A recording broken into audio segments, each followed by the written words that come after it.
আর্মির মধ্যে একটা বড় অংশ রয়ে গেছে, কোনো সংস্কার করা হয় নাই। তারা বারবার স্যাবোটেজ করবার চেষ্টা করছে, এই রাষ্ট্রকে, এই সরকারকে ফেল করানোর চেষ্টা করছে।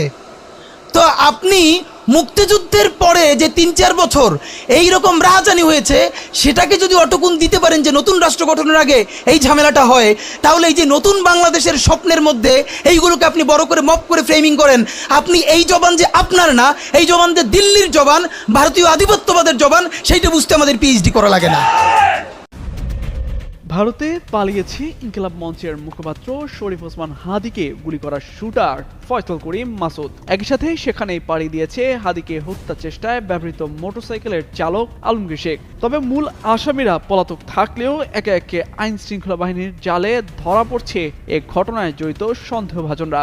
গ্রেপ্তারের পর তাকে আদালতে তোলা হলে চাঞ্চল্যকর তথ্য দিয়েছেন হাদির হত্যা চেষ্টা মামলায় গ্রেপ্তার এই আসামি। অবশেষে জালে আটকা পড়ল অপরাধ জগতের ত্রাস এবং শীর্ষ সন্ত্রাসী সুব্রত বাইনের কন্যা সিনথিয়া বিথি। আইন শৃঙ্খলা বাহিনীর হাতে তার গ্রেফতারির পর বেরিয়ে আসছে গা শিউরে ওঠার মতো সব চাঞ্চল্যকর তথ্য।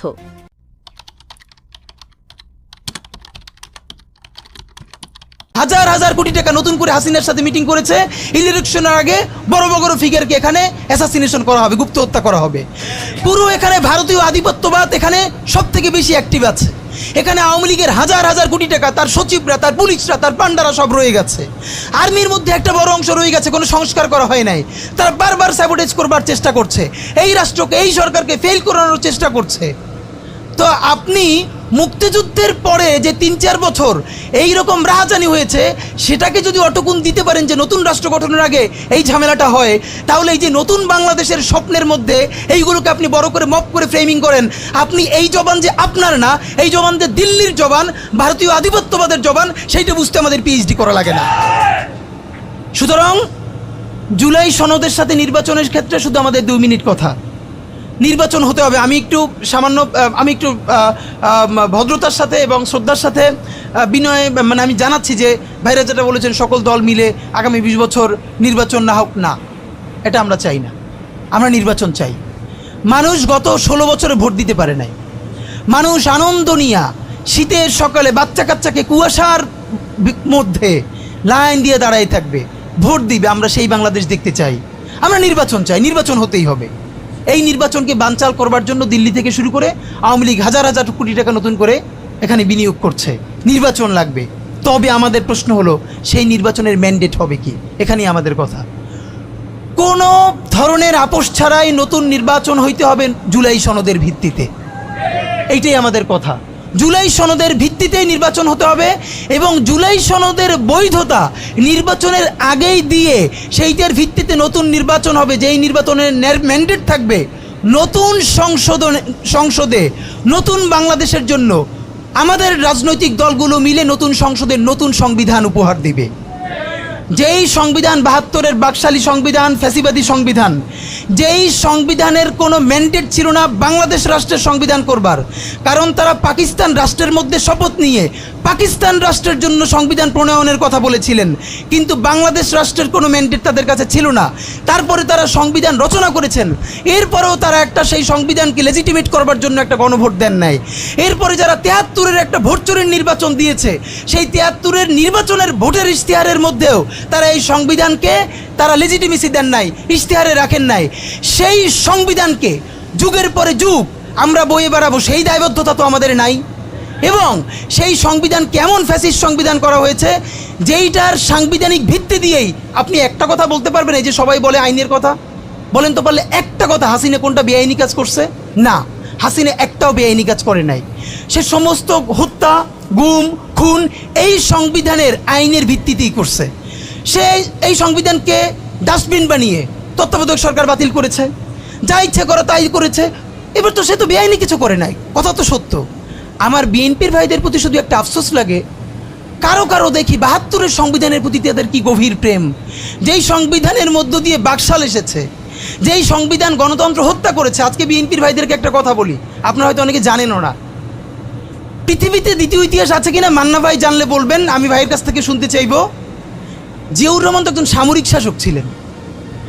একজন সামরিক শাসক সামরিক ফরমান জারি করে দেশে গণতন্ত্র ফিরেছে, পৃথিবীতে এই নজির নাই যেটা জিয়াউর রহমান করছেন। আপনারা কি জানেন এই যে জিয়াউর রহমান গণতন্ত্র ফিরাইলেন, যার মাধ্যমে আওয়ামী লীগও রাজনীতি করার সুযোগ পাইল বাকশালের পর, সেটা কিসের মধ্য দিয়ে? তখন তো সংসদ নাই, সংবিধান তো সংশোধনও করা যাইতেছিল না। কিসের মধ্য দিয়ে? জিয়াউর রহমানের সামরিক ফরমানের মধ্য দিয়ে।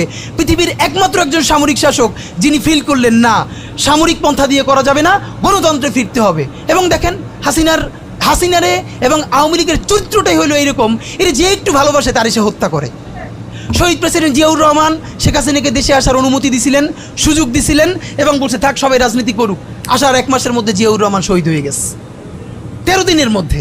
এবার দেখেন এই যে আমরা এখন যারা সবাই করতেছি, সুতরাং এটা একটা বিষ। এই বিষের সাথে আমরা কীভাবে লড়াই করব? জাতীয় ঐক্যমত্য তৈরি করতে হবে। সুতরাং পলিটিক্যাল পার্টি এবং সবার প্রতি একটা কথা, প্লিজ আপনারা বিএনপিকে শতভাগ কর্নার করে দিয়েন না।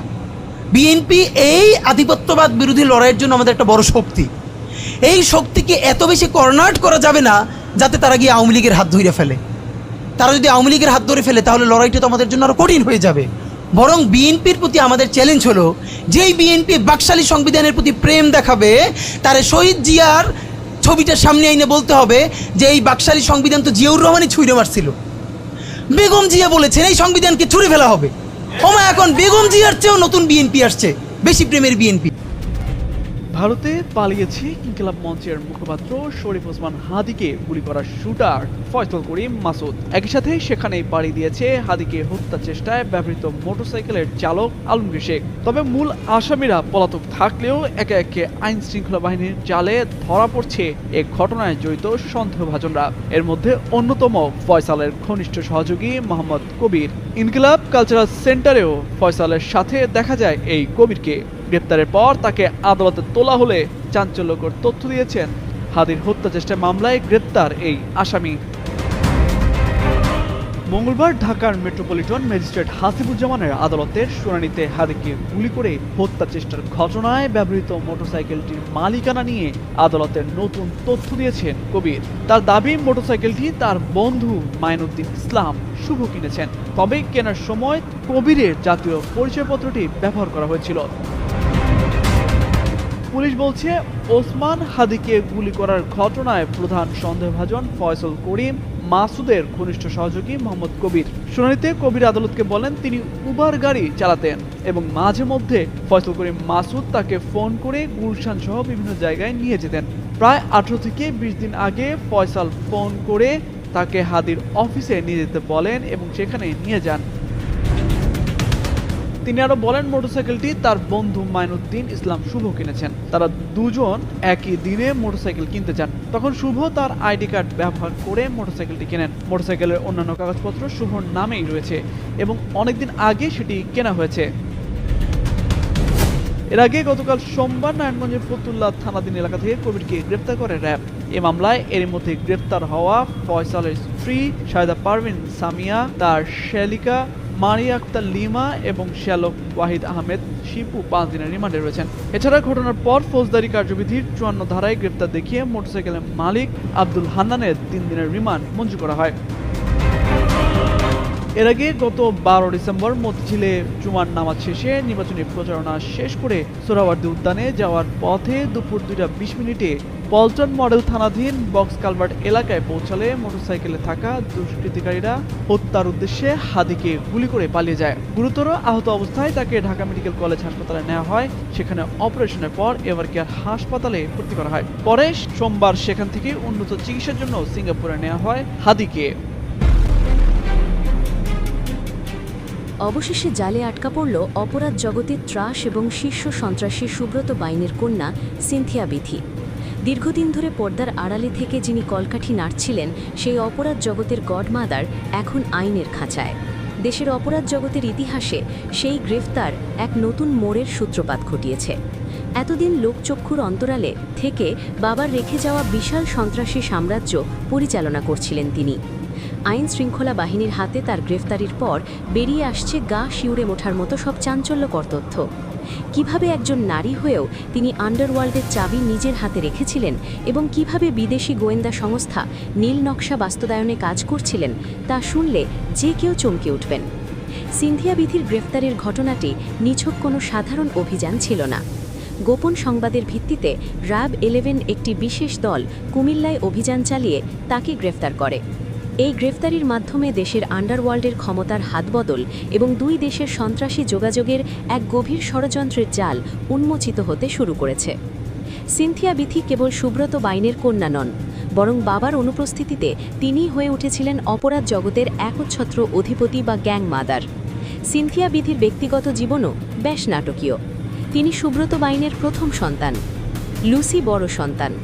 একসময় বাবার গাড়ি চালক ওসমানকে ভালোবেসে বাড়ি থেকে পালিয়ে বিয়ে করেছিলেন তিনি।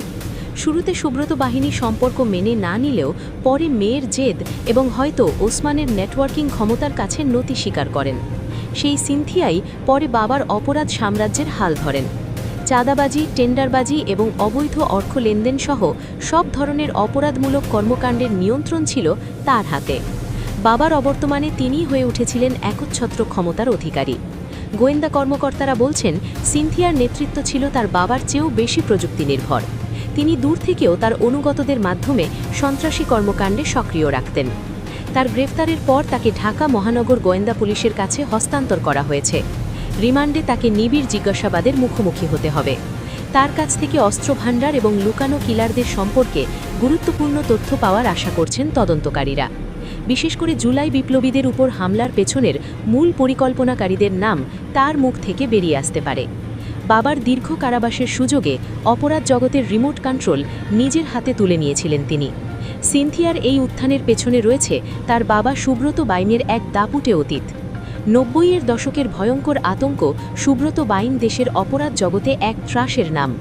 7 মার্ডার মামলাসহ অসংখ্য লোমহর্ষক কাণ্ডের নায়ক এই সুব্রত।